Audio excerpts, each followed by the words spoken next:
नमस्कार किसान साथियों, स्वागत है आप सभी का एक बार फिर से मालवा की खेती यूट्यूब चैनल पे। जैसा किसान साथियों आपको पता है कि आने वाला सीजन खरीफ का है और कई क्षेत्रों में अक्सर सोयाबीन की फसल लगाई जाती है। लेकिन किसान साथियों जो आज की इस वीडियो में मैं जानकारी देने वाला हूँ वो सभी फसलों के लिए है। तो कृपया पूरी जानकारी को आप लास्ट तक ज़रूर देखिएगा। जैसा किसान साथियों आप जानते हैं कि इस वर्ष जो मौसम है वो कुछ गर्मी में हमें अलग ही देखने को मिला है। गर्मी में भी हमें वर्षा ऋतु होने का एहसास मिला है या यूँ कहें कि इस वर्ष जो तापमान है वो कम रहा है और 1 महीना भर हो गया है किसान साथियों, और भी ज़्यादा टाइम हो गया है। कई क्षेत्रों में 2-2 4-4 दिन का अंतर का गैप भी नहीं रहा और बारिश पूरे महीने भर होती रही, जिसके कारण ज़मीन में पर्याप्त रूप से नमी है। साथ ही किसान साथियों आपने इस वर्ष ये देखा होगा कि प्रशासन के द्वारा भी खेतों में जो गेहूँ के अवशेष है जलाने से मना किया है, जिसके कारण किसानों के खेतों में काफ़ी गेहूँ के अवशेष हैं। एक तो नमी के कारण, दूसरे कम तापमान के कारण, तीसरे ये जो कृषि अवशेष हैं, इनके कारण किसान साथियों इन कृषि अवशेषों पर विभिन्न प्रकार की हानिकारक फंगस मौजूद हैं। अब जैसे ही हम सोयाबीन, मक्का, मूँगफली कोई भी बीज लगाते हैं, तो किसान साथियों हमारा जो बीज है, वो खराब होने के पूरे-पूरे चांस है। कारण इसका है कि जैसे ही ये फंगस हमारे बीज के संपर्क में आएगी, बीज को या तो अंकुरण से पूर्व ही नष्ट कर देगी या अंकुरण के बाद जब पौधा बनकर ज़मीन से बाहर निकलेगा तब भी पौधा सूख सकता है। किसान साथियों यह एक प्रकार की बीमारी है कि इसमें पौधा अंकुरण से पूर्व भी खत्म हो सकता है फंगस के कारण और अंकुरण के बाद भी हो सकता है। तो करना क्या है, हमें इन फंगस से बचाने के लिए किसान साथियों फंगिसाइड का प्रयोग करना है सीड ट्रीटमेंट में। चाहे अभी तक आपने कभी फंगिसाइड का प्रयोग नहीं किया हो बीज उपचार में, लेकिन किसान साथियों इस वर्ष का जो मौसम है, इस वर्ष की जो परिस्थिति है, इस हिसाब से हमें अच्छा बीज उपचार करना है। कोई भी एरा-गिरा, नत्थू-गेरा किसान साथियों बीज उपचार नहीं करना है। कहने का मतलब एक अच्छा ब्रांडेड कंपनी का ही आपको बीज उपचार करना है। या किसान साथी आप जिनसे हर वर्ष बीज उपचार कर रहे हैं, उनका रिज़ल्ट अच्छा है, तो आपको उनसे बीज उपचार करना है।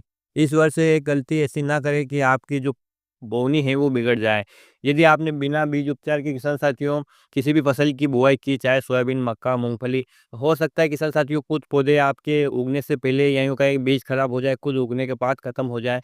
तो इस प्रकार से आपके क्षेत्र में पौधों की संख्या कम हो जाएगी और जब आवश्यकता से अधिक पौधों की संख्या कम हो जाएगी तो आपकी बोनी बिगड़ सकती है या आपकी फसल का उत्पादन भी आगे जाकर प्रभावित हो सकता है।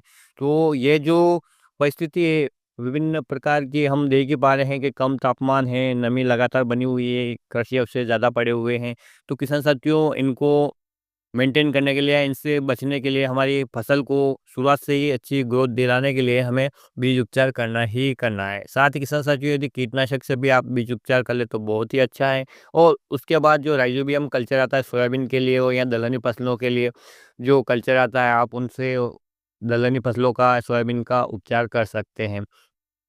किसान साथियों एक बात का और ध्यान रखना है, आपको कम से कम प्रति बीघा के हिसाब से देखें तो 2.5 से 3 किलो बीज दर बढ़ा देनी है इस वर्ष मौसम को देखते हुए। या यूँ कहें कि ये जो परिस्थिति रही है इस वर्ष गर्मी में, जो बारिश होती रही है, नमी काफ़ी ज़्यादा हैं और साथ ही किसान साथियों जो ज़मीन है वो तपी नहीं है, या यूँ कहें कि जो हानिकारक फंगस है और कीट हैं वो आपके खेत में मौजूद है। बिना गर्मी के या कम गर्मी के कारण ये मरे नहीं हैं। तो जैसे ही और भी इन्हें अनुकूल मौसम मिलेगा, और भी ज़्यादा नमी मिलेगी, और भी ज़्यादा फैल सकते हैं, तो आपको 2.5 से 3 किलो प्रति बीघा के हिसाब से या यूँ कहें कि 5 किलो तक प्रति एकड़ के हिसाब से बीज बढ़ाकर डाल देना है। कोई ज़्यादा बीज दर नहीं होगी किसान साथियों, लेकिन यदि बोनी बिगड़ जाती है तो आपका पूरा वर्ष खराब हो सकता है। तो कहते हैं कि आषाढ़ की बिगड़ी आषाढ़ में सुधरती है। एक बार आपकी बोनी बिगड़ जाती है किसान साथियों, चाहे आप उसी समय दूसरे तीसरे दिन ही फिर से यदि बोनी करते हैं तो उस फसल की न तो वैसी ग्रोथ रहती है, न ही उसका आखिर में इतना उत्पादन आता है जितना कि हम देखते हैं। इस वर्ष यदि हम किसान साथियों विचार करें तो आगे चलकर सोयाबीन की फसल में और विभिन्न प्रकार की जो फसलें हैं इनमें रोग और कीट आने की काफ़ी संभावना है, क्योंकि जो हानिकारक कीटों के अंडे हैं, जो हानिकारक फंगस है हमारे खेत में लगातार मौजूद रही हैं और इन कृषि अवशेषों पर जिंदा रही हैं। यदि ज़्यादा तापमान होता तो काफ़ी सारे इनके बीजाणु बीज है या अंडे हैं वो नष्ट हो जाते थे। लेकिन इस वर्ष जैसा आप देख ही पा रहे हैं कि इतनी भयंकर बारिश हो रही है, जैसा कि किसान साथियों बरसात में भी नहीं होती है। अभी हमारे क्षेत्र की बात करें तो 5 से 7 दिन हो गए, अभी ब्रेक लगा हुआ है और किसान भाई अपने खेतों की तैयारी कर रहे हैं। जिन किसान भाइयों के खेतों में गेहूँ के कृषि अवशेष ज़्यादा हैं किसान साथियों, वो जल्दी से इन्हें डिकम्पोज़ करने के लिए बुआई के समय किसान साथियों यूरिया का प्रयोग ज़रूर कर लें। कुछ किसान साथी सिंगल सुपर फास्फेट का भी प्रयोग करते हैं तो वो भी कर सकते हैं, लेकिन सिंगल सुपर फास्फेट में नाइट्रोजन उपलब्ध नहीं होता है।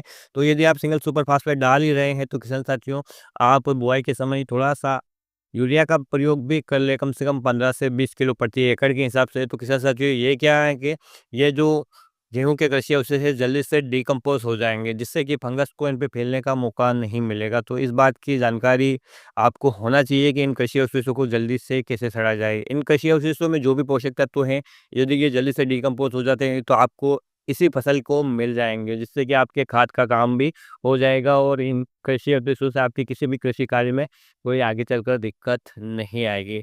तो किसान साथियों, मेरी आपसे यही गुज़ारिश है कि इस वजह से थोड़ा-सा बीज दर बढ़ा के डालें। बिना बीज उपचार के आप किसान साथियों इस वजह से बुआई ना करें। जब भी आप बुआई कर रहे हैं किसान साथियों, तो ट्रैक्टर की स्पीड है वो कंट्रोल में रखें। जल्दी-जल्दी बुआई के चक्कर में अपनी बोहनी ना बिगाड़ लें। एक लिमिटेड स्पीड से एक समान दाने गिनने चाहिए किसान साथियों। सीडड्रिल की ऐसी सेटिंग करें। ऐसे नहीं है कि वो 4-5 बीज एक जगह डाल रही है और फिर आगे चल के फिर 4-5 बीज एक जगह डाल रही है।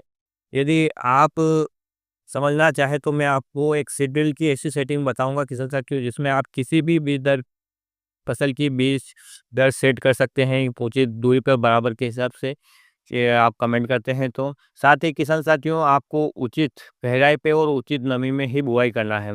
यदि ज़्यादा गीला है तो बतर आने का इंतज़ार करें, ज़्यादा गीले में भी आप सीडड्रिल ना चलाएँ।